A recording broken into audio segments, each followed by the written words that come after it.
Welcome to this week's episode of Trump Trolls Trump, where somebody with a certain last name takes the opportunity to look back over the last week, and it's week 14, if you can believe it, to mock relentlessly and sometimes, quite frankly, cruelly another person who has the audacity to share the same last name. It's not just fun, but it's really easy. So, anyway, it has been 100 days of the Trump fascist regime.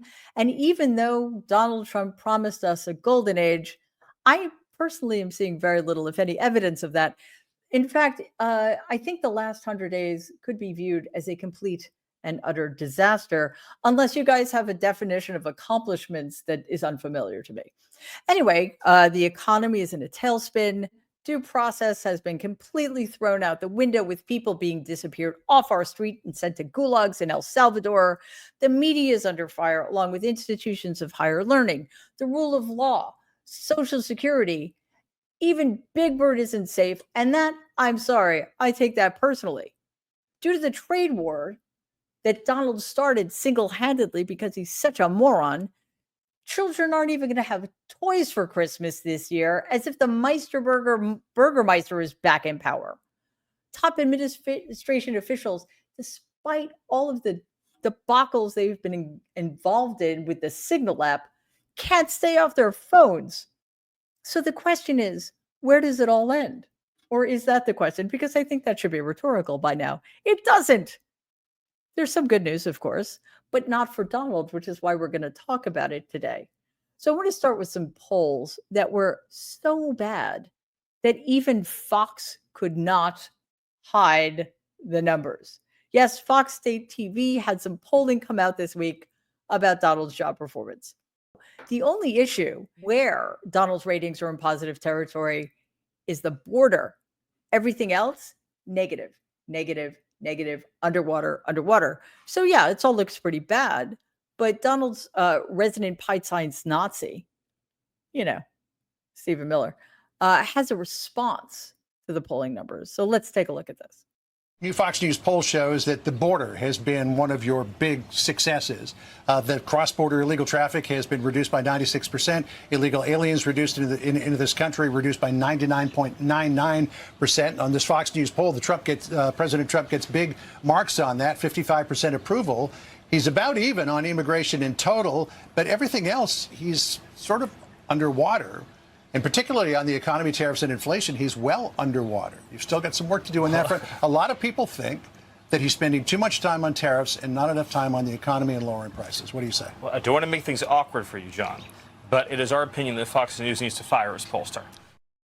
Okay, Fox is not a news network. However, Fox polling, that's a serious polling outfit. That's actually a respected polling outfit. And by the way, the data Fox has accrued from these polls has been backed up by other quality polls like Marist and Quinnipiac. So Stephen Miller is just showing that there is nothing like a thin-skinned little Nazi. And quite honestly, I did not think it was possible for both Joseph Goebbels and Mengele to be combined in the same body. It's quite something. But listen, before we go on, please remember, Mary Trump Media is not corporate media. We do not bend the knee. We never will. We're not for sale. We never will be. We expose the lies of the Trump regime, even, or I should say, especially when they want to keep those lies buried. Independent media survives because of people like you. So please, to support us, like and share these videos and subscribe to our channel if you haven't already. All right, so I want to take a look at how some of Donald's sycophants are trying to defend him anyway. The talking heads at Fox Day TV do not know what to do or say anymore. They're doing everything they can to spin all of this into good news somehow, which is kind of difficult when there is no good news to be spun, but it's a heavy lift. And that's actually saying something, because the people at Fox have been, fabricating good things about Donald Trump for decades now. You'd think they'd be better at it.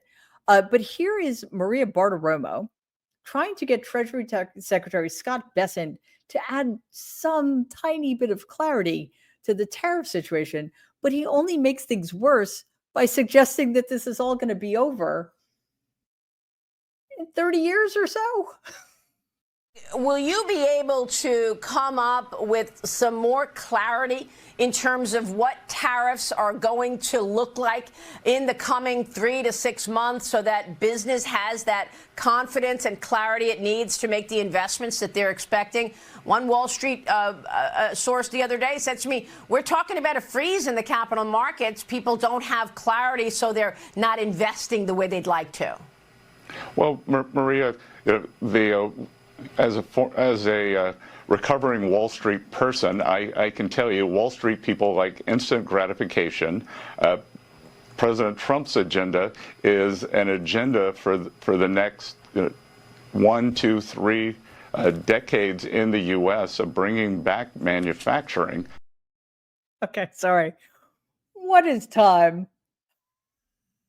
I thought he was going to say 1, 2, 3 years. Which, again, that's far too long considering how bad things are, but would have made sense in the context of that's kind of how much is left in Donald's term, unfortunately. 1, 2, 3 decades? Yes, what is time? And who cares what happens in the next 3 to 6 months? I mean, it's not like we need to feed our kids. Anyway, for the Commerce Secretary, this is a stupid man walking. Like the weight of his sheer stupidity is so great. It's shocking to me that the man can stand upright. But I think part of it is he's helped by the fact that he just doesn't have a fucking clue about anything.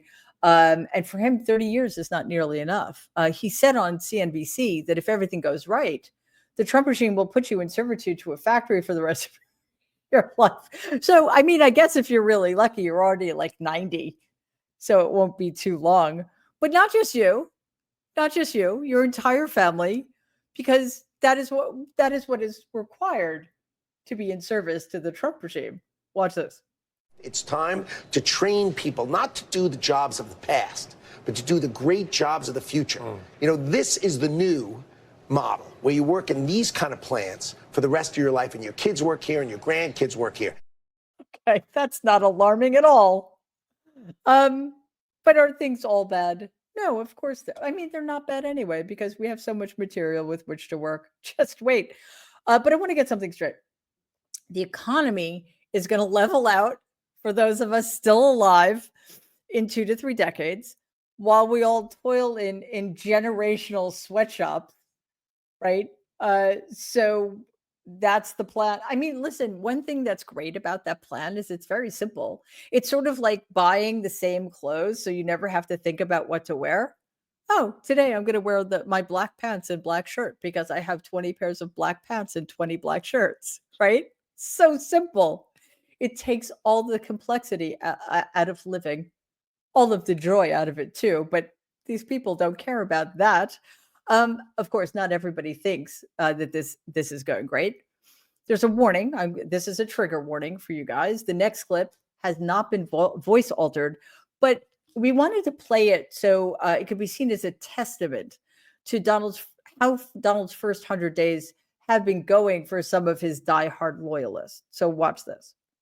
In terms of the president's first 100 days, it's hard to find the honey and the rock and the water and the stone in 100 days. I do not know what Senator Foghorn Leghorn just said. I'm sure that was some Bayou homily that he picked up at Oxford University. But I think what he means is things aren't going well. He just doesn't want to say it clearly enough so Donald doesn't feel criticized by him. But let's take a look at the border. I mean, I have to be honest, it shocks me that Donald's approval numbers are so high about on the border issue. But that's just because I'm a decent human being who hates cruelty, unlike, a significant minority of the American people. So as I said, this is one area in which Donald is doing at least somewhat better. Because again, people do seem to approve of his Gestapo border policies. But putting that aside for a second, this is an astounding fact. Donald's border policies have saved 75% of the entire population of the United States of America. I'm going to repeat that because I know it's hard to process because that sounds overstated, right? And far be it for me to overstate anything. But Donald's border policies, those Gestapo cruel border policies of his, have saved 75% of the entire population of the United States of America. You may find that hard to believe, but we have a source for these data, and that is Attorney General Pam Bondi. At an official cabinet meeting this week, she said this. Now, keep in mind, the entire population of the United States is about 340 million people. So you take 75% of that, that's a lot of people. So take a look what Bondi had to say. 3,400 kilos of fentanyl since you've been your last 100 days, which saved, are you ready for this, media? 258 million lives. Okay. I did not know that I was walking around completely high on fentanyl, but Donald, credit where credit is due. Thank you. Seems to me that something's completely wrong with those numbers. But hey, if there's that much fentanyl floating around and we're all just high off our asses, yeah, thanks. Although if I'm going to be high, I think I would have known or should have known, or it would have been nice to know. Anyway, Donald says he doesn't pay attention to the polls, but I bet he was paying attention to the fact that he's saved over 270 million of us and is going to take credit for the rest of his life. I expect a chart anytime soon to be set up right next to the Gulf of America map that he has in the Oval Office. But he does actually pay attention to polls. He pays attention to polls in which the numbers for him are good, right? Then they are supposed to be considered the absolute truth. But sometimes, and when I say sometimes, I mean always, Donald lies about poll numbers. He lies about everything. So why would he not lie about things that make him look bad in order to make himself feel better? So to celebrate 100 days in office, he held one of those old-fashioned MAGA rallies in Michigan, where he stood in front of a very small crowd because he's incapable of pulling the same crowds he used to. And what did he do? I mean, of course, there were the greatest hits, but mostly he just lied to people for over an hour and a half. He told the crowd that in recent polling, Americans think the country is headed in the right direction, and that has never happened before in our history. Yes, for our entire history as a people, all Americans have thought that we were headed in the wrong direction. Now, between you and me, I think that's generally speaking true, but not like now. Of course, spoiler alert, Donald's version of events are complete and utter lies. Check this out. They have a poll, a crazy poll, probably a fake poll too, so I don't know, I don't care. But first time ever, I think ever, that they're saying the country is headed in the right direction. Has never happened before. I don't know why. I just don't think that there is any hope for the people in that audience who actually think that what Donald just said about that is true. But we're not going to concern ourselves with such people because it's much more fun making fun of Donald. So I want to talk more about fake numbers because that is actually one of Donald's specialties. He's incredibly good at just pulling numbers out of the air to make himself look better. One of his latest fabrications is about the cost of gasoline. He keeps saying that the price of gas is continuing to drop, quote, like no one has ever seen before, unquote. And I have to be honest, if I hear him say that phrase one more time, my head may well explode. Hopefully it won't happen while I'm making a video. But there's no guarantee of this. So this has been going on for over a week now. But watch what he said in Alabama just this Thursday. But the price of food has gone down, and mortgage rates are down, and gasoline prices just hit $1.88 a gallon in 3 states. Can you believe it? No, I cannot believe it because it's not true. Also, I'm going to get back to this in a second, but I want to point something out. That's not just some rally speech. He's speaking at a graduation ceremony. You know, when you're supposed to be talking to the leaders of the future about how they should seize their opportunities and how they should make the world a better place and You want to talk about their futures and make them feel good about things. No, this fucking asshole sits there and talks about grocery prices and inflation and how great he is. Very motivating. Very motivating. Anyway, could gas prices really be as low as Donald is saying they are? Well, I want to take it back to the so-called experts at Fox State TV who reported about this subject on the very same day Donald was talking about it. I honestly think they need to get better at coordinating their messages, but see for yourselves. When you look at gas now at $3.18 a gallon. But since Inauguration Day, they're actually up. Gas prices since Election Day up 2.6%, since Inauguration Day up 2%. When are those gas prices going to start to come down? Never. I mean, never as long as Donald is in charge and is playing his reckless games of chicken with our former trading partners and raising tariffs and lowering them and making it very clear that he doesn't understand how the economy works. I think we're in for a rough ride. But listen, it wasn't just week 14. We did celebrate day 100. And by celebrate, I meant mourn the first 100 days of the Trump regime. But something tells me there will be plenty more for us to be mocking relentlessly in the next 200 days, assuming, of course, we survive it. Assuming, of course, my head doesn't explode. Because between you and me, I think the chances that Donald is going to say, like nobody has ever seen before, again, are incredibly high. So I'm just going to have to steel myself for that. So I want to thank you for watching this week's episode of Trump Trolls Trump. Unfortunately, we ran out of time. And we barely scratched the surface because, again, it wasn't just week 14. It was 100 days. Right? So there was a lot going on, and a lot of his minions were out there making absolute asses of themselves, all for Donald's benefit.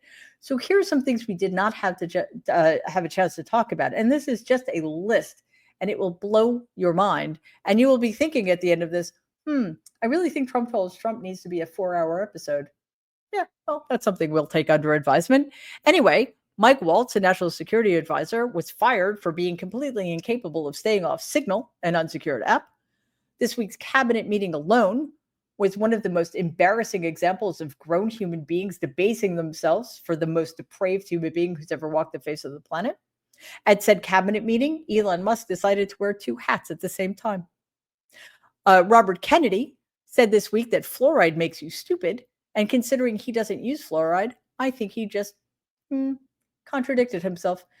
We have clips of Donald showing that he actually believed that a Photoshop of fake tattoos on an innocent man were real. In that same ABC interview with Tara Moran, it was revealed that Donald does not know what the Declaration of Independence stands for. Well, he's never read it, so that shouldn't surprise us too much.